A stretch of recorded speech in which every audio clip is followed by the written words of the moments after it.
Welcome Prahlad Kumar ji. Ajay Kumar the Vision IAS की तरफ से आपको बहुत बहुत बधाई। ये कि आपकी किस प्रयास में आपने ये सफलता प्राप्त की? ये मेरा चौथा प्रयास था। मैंने 64वीं 65वीं 66वीं और ये मेरा चौथा 67वीं प्रयास था, जिसमें मैंने 64वीं में सफलता हासिल की थी और मुझे 1253 रैंक मिले थे और ब्लॉक एसिस्टी वेलफेयर ऑफिसर मिला था। इस पर 65वीं में मेरा इंटरव्यू ठीक नहीं गया था तो उसमें फाइनल सिलेक्शन नहीं हुआ और 66वीं में मेरा बेहतर परफॉर्मेंस था तो उसमें मुझे 566 रैंक मिले और मुझे आरडीओ का पद अलॉट किया गया। मतलब आप प्रेजेंटली आरडीओ के पद पे कार्यरत हैं? जी। तो ये मुझे बताइए, एक पद पे आप थे तो आपने किस तरह से टाइम को मैनेज किया, किस तरह से अपनी अपनी पढ़ाई की? एक्चुअली पढ़ाई करने के लिए समय तो महत्वपूर्ण है ही। उसमें जैसे आप ऑफिस पीरियड में ऑफिस का काम करते हैं, फिर सुबह का जो समय रहता है उसमें आप सेल्फ स्टडी 2 घंटे कर सकते हैं, फिर शाम में जो समय मिलता है तो उसमें आप पढ़ाई कर सकते हैं। तो मैंने भी यही स्टडी अपनाया था। और जो वीकेंड होता है तो उसमें चूँकि मैं अभी ट्रेनिंग में हूँ तो मुझे वीकेंड में समय मिल जाता है तैयारी करने के लिए, तो मैंने वीकेंड में उसका भरपूर उपयोग किया और सुबह और शाम मतलब तैयारी किया। और ग्रुप में कुछ हमारे मित्र थे, उनके साथ प्रॉपर डिस्कशन होता रहता था। तो इस तरह से मतलब सब का सहयोग रहा कि आज मेरा चयन हुआ है। चलिए, बहुत अच्छी बात आपने कही है। आप नौकरी में होते हुए आपने ये रैंक हासिल की है, ये तो बहुत तारीफ़ की बात है। आप मुझे ये बताइए कि जो पीटी निकालते हैं, फिर मेंस निकालते हैं, फिर आप इंटरव्यू देते हैं, इसमें आपकी पीटी की तैयारी की क्या रणनीति रही है? किस तरह से आपने किया है तैयारी? पीटी चूँकि ऑब्जेक्टिव होता है, ऑप्शन 5 ऑप्शन रहते हैं, अब तो बीपीएससी में 4 ही ऑप्शन रहेगा जी। तो उसमें उसका सिलेबस दिया हुआ है। और क्या है कि मेरे समय में 67th तक निगेटिव मार्किंग नहीं था जी। तो अब तो निगेटिव भी हो गया है। उसकी तैयारी करने के लिए मैं ये कह रहा हूँ कि उसमें history, geography, polity, economics, Bihar का हिस्ट्री और करेंट अफेयर्स और इसके अलावा साइंस, इतने पोर्शन उसमें होते हैं। तो 10 सवाल मैथ का भी रहता है, अंकगणित का रहता है, 10th स्तरीय रहता है, उसको भी आप सॉल्व कर सकते हैं। और तो आप इसकी तैयारी करें। इसके लिए मैंने जो स्टडी अपनाई थी कि मैंने बिहार समग्र एक किताब है जो कि ईजिली अवेलेबल है सभी जगह, उससे मैंने थोड़ा सा पढ़ाई कर लिया। उसमें आपको पीटी का और मेंस का दोनों उसमें कवर हो रहा था।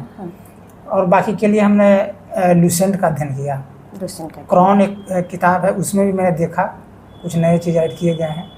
और करेंट अफेयर्स के लिए मैंने प्रतियोगिता दर्पण को बेस बनाया था। मतलब हर महीने का प्रतियोगिता दर्पण एग्ज़ाम अगर है तो उससे कम 6 महीने पहले से आप प्रतियोगिता दर्पण को ले लें और उसका जो शीर्षक होता है उसको कम से कम नोट कर लें। जैसे कि ग्लोबल हंगर इंडेक्स में भारत का क्या स्थान रहा, तो इस तरह से रहता है। फिर कोई सम्मेलन हुआ, ब्रिक्स का समिट हुआ, G20 समिट हुआ, तो उसमें क्या क्या निर्णय लिए गए, क्या क्या मुख्य बिंदु है, वो सारा चीज़ को आप एक कॉपी में नोट कर लें। करेंट अफेयर्स के अलग से कॉपी होनी चाहिए, उसको नोट कर लें और उसको रिवीजन करें। ज़्यादा बेहतर अगर आपके पास में 4 या 5 दोस्त हैं, फ्रेंड है, तो सर्किल बना के आप ग्रुप डिस्कशन करें, उसमें समय दें, आपस में बातचीत करें। और बाकी साइंस के लिए ल्यूसेंट समान अध्ययन में भी साइंस का कुछ पार्ट दिए हुए है, लेकिन मुझे लगता है कि वो सफिशेंट नहीं है। साइंस का ल्यूसेंट का एक समान विज्ञान का अलग से साइंस का बुक आता है, उसमें फिजिक्स गहराई से दिया हुआ रहता है, केमिस्ट्री भी है, बायोलॉजी है। तो इसको हमने मेरा कुछ छूट रहा था, बहुत सारे जो सवाल थे, जो हल्के सवाल थे वो गलत हो रहे थे, तो हमने उसको उस चीज़ से सही किया। दूसरा चीज़ है कि आप जब तैयारी कर रहे हैं तो आपको ये पता हो जाता है कि मेरा कहाँ पर वीक पॉइंट है, कौन सा मतलब मजबूत पक्ष है। जो वीक है उसको आप पहचान लीजिए और उसको दूर करने की कोशिश करें। बहुत सारे सवाल होता है कि बार बार वो गलत होता है। जैसे हम लोग प्रैक्टिस सेट बनाते हैं, कोचिंग में भी वीकली टेस्ट होता था, तो मैंने इस कोचिंग में भी टेस्ट दिया हूँ, काफ़ी टेस्ट कोचिंग में भी टेस्ट दिया है? जी हाँ। तो जो टेस्ट की जो अपने पेपर सॉल्व किए हमारी कोचिंग से, इससे आपको कितना फ़ायदा हुआ? ये अजय सर का जो विजन है, ऐसे मैंने तो और सारे कोचिंग में गया था, और लेकिन यहाँ पर आने के बाद हम देखे कि यहाँ का जो क्वेश्चन का स्टैंडर्ड है जी, वो और से थोड़ा हमको अच्छा लगा। मतलब उसके बाद एक एग्ज़ाम होने के बाद नंबर बता दिया जाता है कि कितना नंबर आपको आया। उसके बाद एक लगता है 2 घंटे तक लगभग में डिस्कशन चलता है, उससे ज़्यादा ही चलता है। तो उसमें काफ़ी फ़ायदा होता है। एक एक सवाल को टेकअप किया जाता है जी, और उसको बताया जाता है उस सवाल से रिलेटेड और भी कुछ सवाल अगर बन रहे हैं उसको भी यहाँ बताया गया। तो ये जो तरीका इस कोचिंग का था, तो ये मुझे बहुत प्रभावित किया। लगा कि नहीं, ये कोचिंग सही है और इसमें क्वालिटी है। तो हमने प्रॉपर इस कोचिंग में पीटी का टेस्ट दिया, काफ़ी टेस्ट दिया, और जो सवाल मेरे गलत हो रहे थे उसको मैंने नोट किया। मैंने बिहार का भी कुछ सवाल, जो बिहार स्पेशल में कुछ सवाल रहते हैं वो भी मुझसे छूट रहा था, तो उसकी भी मैंने अलग से कॉपी बनाई। ये सवाल मेरा छूट रहा है, उसको हम लिख लेंगे और अगले बार जब आएगा तो इस तरह से आप अपने आप को धीरे धीरे बूस्टअप करते रहें। जी, तो मैंने पीटी का एक बार फिर से बता देता हूँ कि पीटी के लिए आप ल्यूसेंट देख लें जी, प्रैक्टिस सेट बनाएं, आपस में डिस्कशन करें, कोई कोचिंग बेहतर है वहाँ पे जाके आप मार्गदर्शन प्राप्त कर लें। जी, वहाँ जो टेस्ट हो रही है उसमें प्रॉपर और रेगुलर टेस्ट में शामिल हों, और जब तक वो क्लास खत्म नहीं हो रही है तब तक आप वहाँ पर बैठें। काफ़ी बच्चे यहाँ पर देखते थे कि टेस्ट हुआ और निकल जाते थे, डिस्कशन में नहीं रहते थे। जी, तो वो उस तरह से मतलब आप एक धैर्यपूर्वक बना करके रखें, कूल रहें और प्रॉपर लगे रहें, और साथ साथ कड़ी मेहनत भी करें। जो मेरा लूप होल है उसको सही करें। इस तरह से अगर आप करते हैं तो प्री निकल जाएगा। अभी जो प्री में निगेटिव मार्किंग कर दिया गया है उसके लिए मैं बताना चाहता हूँ कि उससे डरना नहीं है। निगेटिव है तो ठीक है, कोई बात नहीं। हमने रेलवे का एग्ज़ाम भी दिया, उसमें भी निगेटिव रहता था। तो उसमें क्या करें कि जो सवाल नहीं आ रहे हैं उसको छोड़ दें। पहली बार में जो आ रहा है उसको टेकअप कर लें, जो सवाल नहीं आ रहा है उसको फिर एक नज़र देख लें कि भाई कितने सवाल गए। अगर आप 80 बना लिए तो अगर आप चाहें तो आगे रिस्क ले सकते हैं। तो उसमें देख लें कि भाई किसमें 2 कन्फ्यूजन रहता है कि नहीं ये होगा, 2 में फंस जाते हैं, तो उसमें आप रिस्क ले सकते हैं। जिसमें आपको 4 ऑप्शन में नहीं समझ में आ रहा, बिल्कुल नहीं समझ में आ रहा, तो उसको रिस्क नहीं लें, उसको छोड़ दें, उसको स्किप कर दें। उसको स्किप कर दें। और इस तरह से अगर आप करते हैं तो निश्चित रूप से पीटी भी हो जाएगा और इसमें कोई बड़ी बात नहीं है। चलिए, ये तो हो गई पीटी की स्ट्रैटेजी। मेंस की तैयारी किस तरह से करें? पीटी के साथ साथ ही मेंस का भी तैयारी करते रहना चाहिए। ये पूरे जो परीक्षा क्रम है, पीटी, मेंस और इंटरव्यू, इसमें पीटी और मेंस, खासकर मेंस काफ़ी महत्वपूर्ण हो जाता है। उससे आपकी वरीयता निर्धारित होती है। तो मेरा मानना है कि आप पीटी करें और मेंस भी करें, मेंस भी साथ साथ में करते रहें, और एक रेशियो बना लें कि कितना हमको पीटी में देना है समय और कितना मेंस का देना। जैसे मैंने जो किया था कि मैं पीटी में जब एग्ज़ाम का डेट होता था तो 6 महीना पहले से मैं पीटी में फोकस ज़्यादा करता था, बाकी समय केवल मेंस पढ़ता था। और मुझे काफ़ी मेंस पढ़ने में अच्छा भी लगता था। और कोई भी विद्यार्थी अगर मेंस पढ़ेंगे तो उसमें आपको भारत के बारे में, भारत की शासन व्यवस्था के बारे में, यहाँ के इतिहास के बारे में, बिहार का इतिहास के बारे में, ये सब जानकारी जब आपको पुस्तक से मिलेगी या कोचिंग में आपको जब बताया जाएगा तो आपको इंटरेस्ट लगता है, इंटरेस्ट जगता है, तो आपको मेंस पढ़ने में अच्छा भी लगेगा। तो पीटी और मेंस दोनों साथ साथ लेकर के चलना चाहिए। और मेंस में है चूँकि GS1, GS2 और एक ऑप्शनल पेपर 67 तक जो रहा है, मैं बता रहा हूँ, एक हिंदी क्वालिफाइंग होता है। तो इसकी तैयारी करने के लिए जैसे हिंदी का है तो हिंदी का तो आप सिंपल किसी भी व्याकरण का बुक ले लें, उसमें हिंदी आपको निकल जाएगा। मेन इसमें जो मार्किंग करता है वो है GS1, GS2 और आपका ऑप्शनल सब्जेक्ट जी।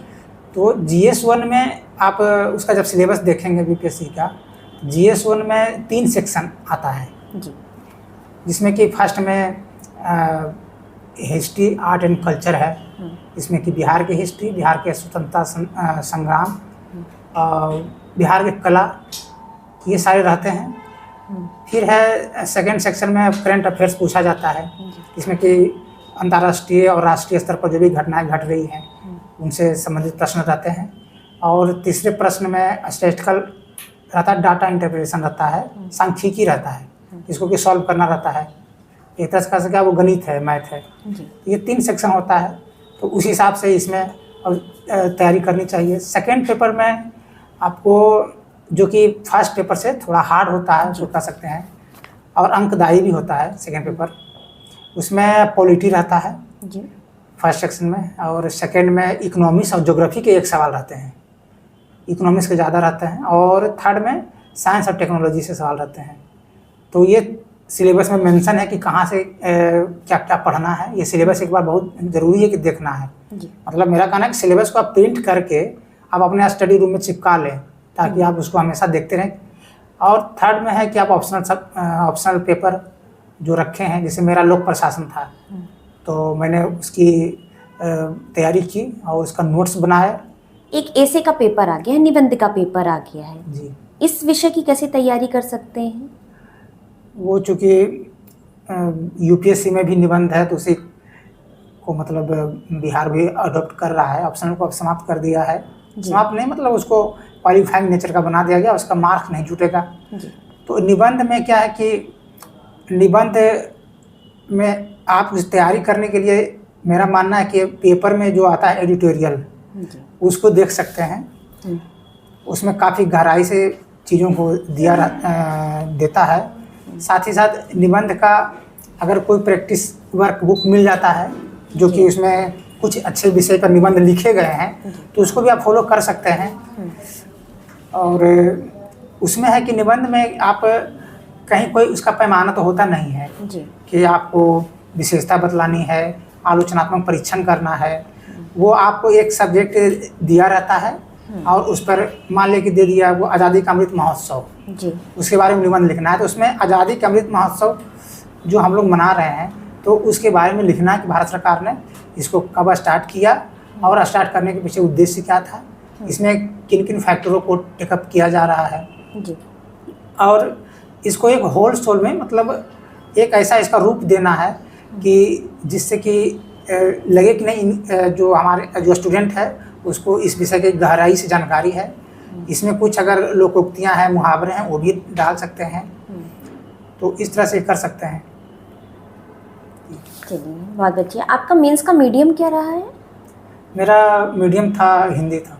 हिंदी था और इंटरव्यू का भी हिंदी हो? इंटरव्यू भी हिंदी था। ये मुझे बताइए कि इंटरव्यू की जब आपने तैयारी की तो किस तरह से हमारी coaching Ajay Kumar the vision IAS Patna ने आपकी इसमें हेल्प की? इंटरव्यू के लिए जी। इंटरव्यू के लिए मैंने यहाँ पे मॉक इंटरव्यू दिया जी, जिसमें मैं 64वीं और 65वीं 66वीं ये मैं शुरू से ही इंटरव्यू यहाँ देता था, मॉक इंटरव्यू जी। तो इसमें इंटरव्यू देने के बाद जो फीडबैक मिलता है वो काफ़ी ज़्यादा फ्रूटफुल रहा है। जैसे इंटरव्यू के बाद आपने क्या गलत किया, आप इसको किस तरह से कंसाइज रूप में बोल सकते थे, तो ये सारा चीज़ अजय सर बताते थे, जो कि बहुत प्रभावित किया हमको। और उसको नोट भी करते थे कि तो इंटरव्यू में और है कि इंटरव्यू में मतलब रिपीटेड सवाल नहीं पूछे जाते हैं। यहाँ ये मैंने देखा कि बहुत सारे सवाल हैं जो कि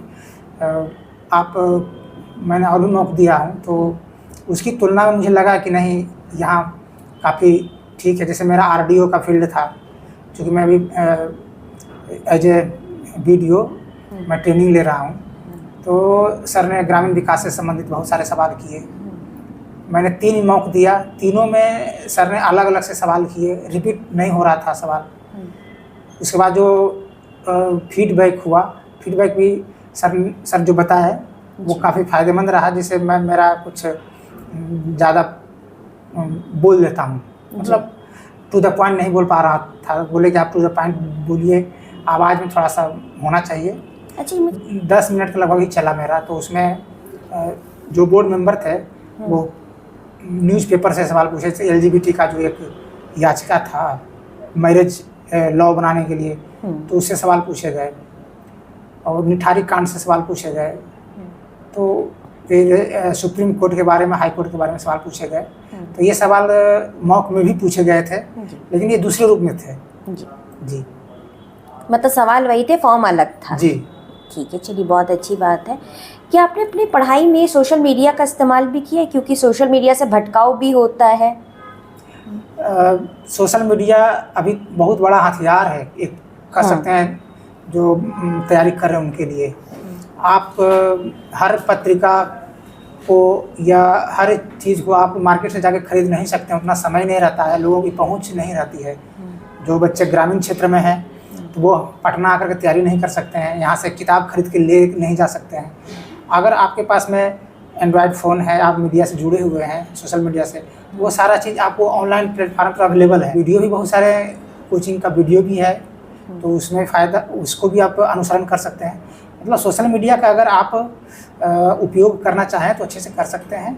मेरा मानना है कि आपके अंदर लगन होनी चाहिए, कठिन परिश्रम करने की जुनून होनी चाहिए, और आप मोबाइल का, सोशल मीडिया का इस्तेमाल इसी पर्पस में करें कि नहीं मुझे केवल इससे पढ़ाई करनी है और इससे जो अच्छी चीज़ है उसको लेना है, तो फिर काफ़ी फायदेमंद है। चलिए बहुत अच्छी बात है। एक अंतिम प्रश्न मैं आपसे पूछना चाहूँगी, जैसे अभी जो बिगनर हैं स्टूडेंट्स जो भी तैयारी कर रहे हैं, क्योंकि 69 अभी हो चुका है, उसका मेन सब परीक्षा आ रही है, 70s आने वाला है, तो उसमें किस तरह से वो स्टार्ट करें एकदम बिगनर के लिए? क्या वो एनसीईआरटी फॉलो करें?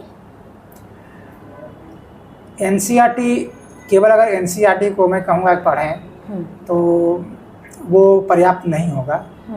और मेरा मानना है कि जो बिगिनर हैं, नए बच्चे हैं, वो यहाँ आना चाह रहे हैं, तो उसमें आप क्या है कि जैसे पहले आप कुछ जो हल्का है, जो आपको इजी लग रहा है पढ़ने में, उससे आप स्टार्ट करें।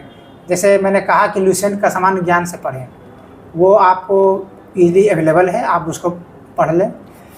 कोचिंग के बारे में मैं कह सकता हूँ कि आप जो बिगिनर हैं वो एक अच्छे कोचिंग में जाएं, वहाँ पे एडमिशन ले लें। और वहाँ पे, क्योंकि कोचिंग करने से क्या होता है कि आपका जो समय की बचत होती है, आप जो जिस रास्ते पे चल रहे हैं, वो जिस मंजिल की ओर आप चल रहे हैं, तो वहाँ पर कोचिंग जो है जल्दी से आपको पहुँचा देता है, और अनुभवी टीचर भी रहते हैं।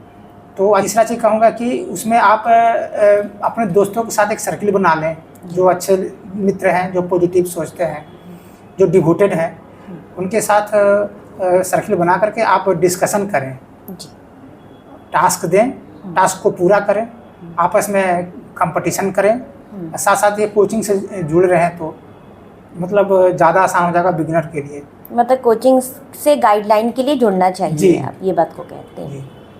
चलिए, आपसे बहुत अच्छा लगा बात करके, और आपको फिर से बहुत बहुत बधाई और शुभकामनाएं। Thank you ma'am. ठीक है, थैंक यू। Thank you.